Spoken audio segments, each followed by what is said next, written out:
درود پاک پڑھنے والا خاص کر درود ابراہیمی پہلے خالق سے محبت کا حق ادا کرتا ہے، پھر خالق کی اطاعت میں اس کے حبیب صلی اللہ علیہ وآلہ وسلم اور ان کی نورانی آل سے محبت کا اظہار کرتا ہے۔ یہی نہیں بلکہ عظیم جد امجد ابراہیم خلیل اللہ اور ان کی عظیم آل اولاد سے محبت و عقیدت کا اظہار کرتا ہے،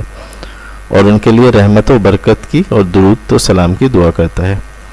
جب انسان کا غالب خیال اور توجہ درود ابراہیم میں موجود رحمت و برکت کی دعا پہ ہوتی ہے، جو وہ اپنے جد امجد ابراہیم خلیل اللہ اور محمد صلی اللہ علیہ وآلہ وسلم حبیب اللہ اور ان کی آل پر کی جاتی ہے، تو قانون کشش کے تحت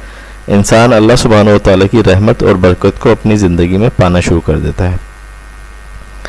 رحمت و برکت درود و پاک پڑھنے والے پہ بارش کی طرح برستی ہے، اسی لیے رسول اللہ صلی اللہ علیہ وآلہ وسلم نے